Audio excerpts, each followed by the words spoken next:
আজ আমরা বানাবো পারফেক্ট রেড ভেলভেট কেক বাড়িতে থাকা উপকরণ দিয়ে, সেটাও কড়াইতে। কোনো রকম ডিম, ওভেন, মোল্ড বা বাজার থেকে কিনে আনা ক্রিম কিচ্ছু লাগবে না, কনডেন্স মিল্ক। আর যে ক্রিমটা আমরা ইউজ করব সেটাও বাড়িতে থাকা উপকরণ দিয়ে সহজেই বানিয়ে নেব। আর চ্যানেলটা এখনও সাবস্ক্রাইব না করে থাকলে চ্যানেলটা সাবস্ক্রাইব করুন এই ধরনের আরও সহজ এবং নিত্য নতুন রেসিপি পাওয়ার জন্য। আর হ্যাঁ, পাশে থাকা বেল আইকনটা প্রেস করে অল করে দেবেন। প্রথমেই একটা কড়াই গ্যাসে বসিয়ে দিলাম। এবার একটা এরম তাওয়া স্ট্যান্ড রেখে দিচ্ছি। আপনাদের কাছে যদি এই ধরনের স্ট্যান্ড না থাকে সেক্ষেত্রে আপনারা একটা ছোট স্টিলের প্লেট রেখে দিতে পারেন। এবার ঢাকা দিয়ে দিচ্ছি আর 10 মিনিটের জন্য মিডিয়াম ফ্লেমে কড়াইটাকে গরম করে নেব বা প্রিহিট করে নেব। ব্যাটার বানানোর 10 মিনিট আগে কিন্তু এই কাজটা করে নিতে হবে। আমি এই ধরনের একটা কেক টিন নিয়ে নিয়েছি, তবে আপনারা যে কোনো এই ধরনের অ্যালুমিনিয়ামের বাটি বা অ্যালুমিনিয়ামের পাত্র নিতে পারেন, কোনো অসুবিধা নেই। একটুখানি তেল দিয়ে এইভাবে ব্রাশ করে নিলাম আর এর ওপর থেকে কিছুটা ময়দা দিয়ে দিচ্ছি। ময়দাটা এইভাবে ডাস্ট করে নিচ্ছি যাতে কেকটা সহজে বেরিয়ে আসে।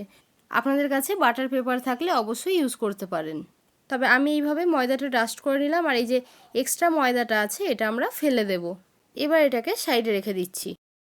এবার ব্যাটার বানানোর জন্য যে কোনো একটা 250 ml বাটি বা কাপ আপনারা সেট করে নিতে পারেন এবং সেই বাটি বা কাপ দিয়ে কিন্তু সমস্ত কিছু উপকরণ নেবেন। নিয়ে নিলাম 1/4 কাপ বা 4 ভাগের 1 ভাগ তেল। আমি এখানে রিফাইন্ড অয়েল নিয়েছি। আর যে তেলটি ইউজ করছেন তার যেন কোনো স্ট্রং স্মেল না থাকে এই বিষয়টা লক্ষ্য রাখবেন। আর ওই একই কাপের 1/2 কাপ গুঁড়ো চিনি দিয়ে দিলাম। চিনিটা নর্মাল চিনি আমি মিক্সারে চালিয়ে গুঁড়ো করে নিয়েছি। আর দিয়ে দিলাম 1 কাপের চেয়ে কিছুটা কম দুধ। এই 2-4 চামচ দুধ যদি আমাদের পরের প্রয়োজন হয় তাহলে আমরা ইউজ করব। আর দিয়ে দিলাম 1 চা চামচ ভ্যানিলা এসেন্স। এবার সমস্ত কিছুকে একসাথে 2 মিনিটের জন্য একটু ভালোভাবে এইভাবে ফেটিয়ে নিচ্ছি। আপনাদের কাছে যদি হুইস্কার না থাকে যে কোনো স্পুনের সাহায্যে একটু ফেটিয়ে নিতে পারেন। আর আজ আমি খুব সহজে দুটো ক্রিমের রেসিপিও শেয়ার করব, তাই ভিডিওটা শেষ পর্যন্ত দেখার অনুরোধ রইল।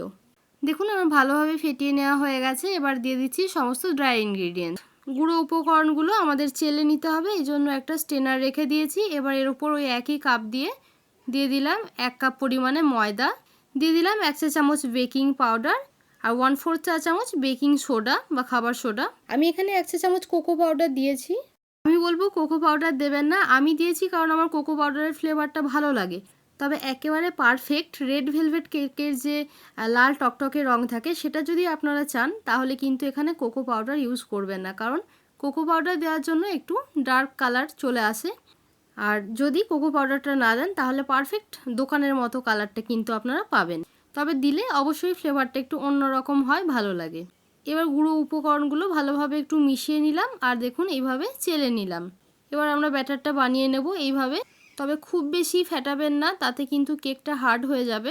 এইভাবে ধীরে ধীরে মিশিয়ে নিতে হবে আর কখনোই কিন্তু দুই দিক দিয়ে মেশাবেন না, এইভাবে সেম ডিরেকশনে বা একদিকে এইভাবে মিশিয়ে নিতে হবে। দেখুন আমার ভালোভাবে মিশিয়ে নেওয়া হয়ে গেছে। এবার যেহেতু রেড ভেলভেট কেক তাই দিয়ে দিচ্ছি কয়েক ড্রপ রেড ফুড কালার। গুঁড়ো ফুড কালার বা জেল ফুড কালারও ইউজ করতে পারেন। আবার আপনাদের কাছে যদি কালার না থেকে থাকে তাহলে বিটের যে জুস সেটাও বার করে কিন্তু কিছুটা ইউজ করতে পারেন, সেক্ষেত্রে দুধের পরিমাণটা একটু কম দেবেন। এবার ভালোভাবে মিশিয়ে নিচ্ছি, তবে বেকিং পাউডার দেওয়ার পর কখনোই কিন্তু খুব বেশি ফেটাবেন না। দেখুন সুন্দর একটা লাল রং চলে এসেছে। এবার ওপর থেকে দিয়ে দিচ্ছি 1 চা চামচ ভিনিগার যদি না থেকে থাকে দিয়ে দেবেন 1 চা চামচ লেবুর রস। আমি সমস্ত রকম টিপস শেয়ার করে দিচ্ছি, তারপরেও যদি কেক বানানোর সময় কোনো রকম সমস্যা হয় আপনারা অবশ্যই সাথে সাথে আমাকে কমেন্ট করে জানাতে পারেন, আমি অবশ্যই রিপ্লাই করব। আর এর আগেও আমি মিক্সারে ব্যাটার বানিয়ে খুব সহজে চকলেট কেক বা মিল্ক কেকের রেসিপি শেয়ার করেছি খুব সহজ পদ্ধতিতে, সেইগুলো আপনারা অবশ্যই চেক করে নিতে পারেন। আমি লিঙ্ক ডিসক্রিপশান বক্সে আর আই বাটনে দিয়ে দেব। ব্যাটারটা আমাদের রেডি হয়ে গেছে। এবার আগের থেকে যে কেক টিনটা আমরা রেডি করে রেখেছিলাম সেটার মধ্যে এইভাবে ঢেলে দিলাম। আর কনসিস্টেন্সিটা আপনারা দেখুন এরকম লিকুইড কনসিস্টেন্সি রেখেছি। আর এইভাবে 2-1 বার ট্যাপ করে নিলাম যাতে কোনো এয়ার বাবলস থাকলে সেটা বেরিয়ে যায়। এতক্ষণে কড়াইটা কিন্তু আমাদের খুব ভালোভাবে গরম হয়ে গেছে। এবার খুব সাবধানে ঢাকা খুলে এইভাবে রেখে দিচ্ছি। এবার 20 থেকে 30 মিনিটের জন্য বেক করে নেব লো ফ্লেমে। ঢাকা দিয়ে দিলাম যাতে কোনো রকম এয়ারটা বাইরে না বেরিয়ে যায়, সেটা লক্ষ্য রাখবেন।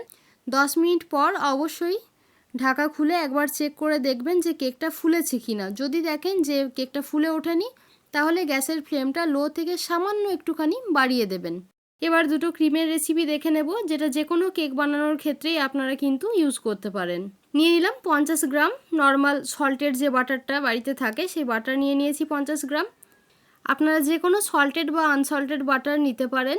যেহেতু ফ্রিজে ছিল তাই একটু হার্ড হয়ে গেছে, এইভাবে একটু চেপে চেপে নিলাম। এবার দিয়ে দিচ্ছি 2 টেবিল চামচ মতো দুধ, আর দিয়ে দিচ্ছি 1 কাপের চেয়ে কিছুটা কম গুঁড়ো চিনি। নর্মাল চিনি আমি মিক্সারে চালিয়ে গুঁড়ো করে নিয়েছি।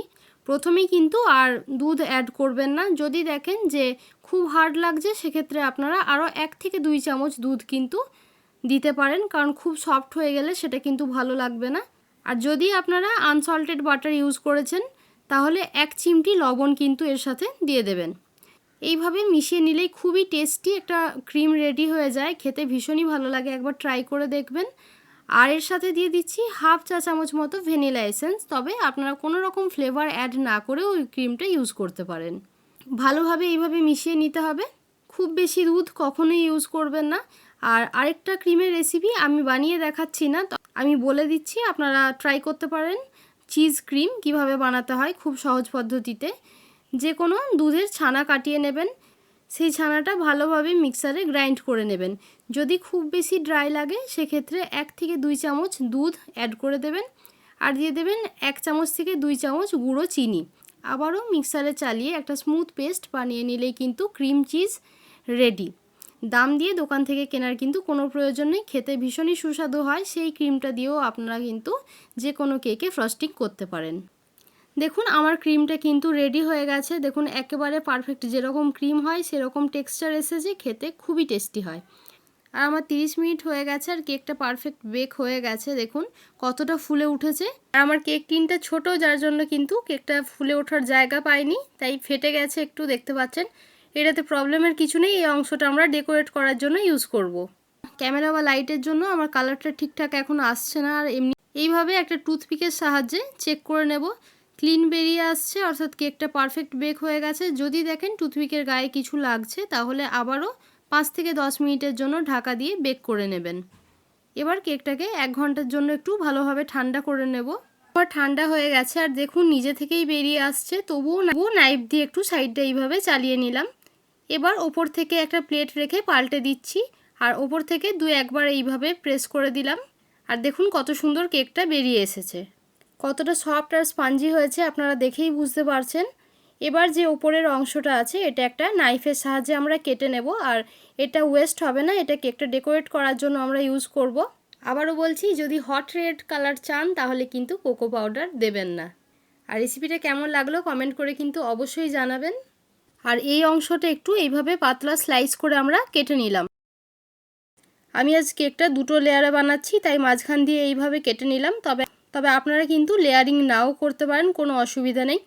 এবার সাইডে রেখে দিচ্ছি, আর যে ক্রিমটা আমরা বানিয়েছি সেটা এর ওপর এইভাবে চারদিক দিয়ে দিয়ে দিচ্ছি। আর যেহেতু কেকটা ভীষণ সফট হয়েছে, তাই আমি আর সুগার সিরাপ ইউজ করছি না। তবে আমার কিছুটা ক্রিম বেঁচে গেছে, কারণ আমি কম ক্রিম ইউজ করেছি। খুব বেশি ক্রিম আমি পছন্দ করি না, তবে আপনারা যদি বেশি ক্রিম খেতে পছন্দ করেন, অবশ্যই একটু বেশি পরিমাণে দিতে পারেন। আর খুব বেশি স্মুথ করার কিন্তু কোনো প্রয়োজন নেই, যেহেতু এটা কিন্তু দেখা যাবে না। দেখুন ভালোভাবে ক্রিম দিয়ে কেকটাকে ঢেকে দিয়েছি। আর এই এক্সট্রা পোর্শনটা যেটা কেটে নিলাম, এইভাবে হাতের সাহায্যে একটু গুঁড়ো গুঁড়ো করে নিচ্ছি, যেটা আমরা কেকটা ডেকোরেট করব। কখনোই এটা কিন্তু মিক্সারে গ্রাইন্ড করবেন না, তাতে অনেক সময় ক্রাম্বস হওয়ার পরিবর্তে কিন্তু জমাট বেঁধে যায়, যেহেতু কেকটা খুব সফট। দেখুন আমাদের কেক ক্রাম্বস রেডি হয়ে গেছে। এবার ওপর থেকে এইভাবে যে কেকের ক্রাম্বসগুলো আমরা রেডি করেছি সেটা দিয়ে দিচ্ছি, এতে দেখতে কিন্তু ভীষণই সুন্দর লাগে। দিয়ে দিলাম, আর ওপর থেকে রাউন্ড শেপটা সুন্দরভাবে আসার জন্য একটা বাটি এইভাবে রেখে দিলাম। আবারও চারিপাশ দিয়ে দিচ্ছি কেকের ক্রাম্বস, আর একটু চেপে চেপে দিচ্ছি। দেখুন ভালোভাবে কাভার হয়ে গেছে। এবার বাটিটা তুলে নিলাম, আর যেহেতু আমাদের কাছে কোনো মোল্ড নেই, তাই এই আগের থেকে কেটে রাখা স্লাইসটা দিয়ে এইভাবে একটা কাঁচির সাহায্যে একটা হার্ট শেপ কেটে নিলাম। রেসিপিটা ভালো লেগে থাকলে লাইক, শেয়ার আর সাবস্ক্রাইব করতে ভুলবেন না। পাশে থাকা বেল আইকনটা প্রেস করে অল করে দেবেন। খুব সহজে দেখুন কতটা সুন্দর একটা কেক রেডি হয়ে গেল। ওপর থেকে এইভাবে প্রেস করে দিলাম। ভ্যালেন্টাইন ডে বা অ্যানিভার্সারির জন্য এই কেক কিন্তু একেবারে পারফেক্ট। তাছাড়াও যে কোনো দিন বানিয়ে নেওয়া যেতেই পারে। আর দেখুন কত সহজে আমাদের স্পেশাল দিনকে আরও স্পেশাল করে তোলার জন্য এই কেক রেডি হয়ে গেছে, অবশ্যই একবার ট্রাই করবেন আর কমেন্ট করে জানাতে ভুলবেন না রেসিপিটা কেমন লাগলো। দেখা হবে আবার একটা নতুন রেসিপি নিয়ে, ততক্ষণের জন্য সুস্থ থাকবেন, ভালো থাকবেন, ধন্যবাদ।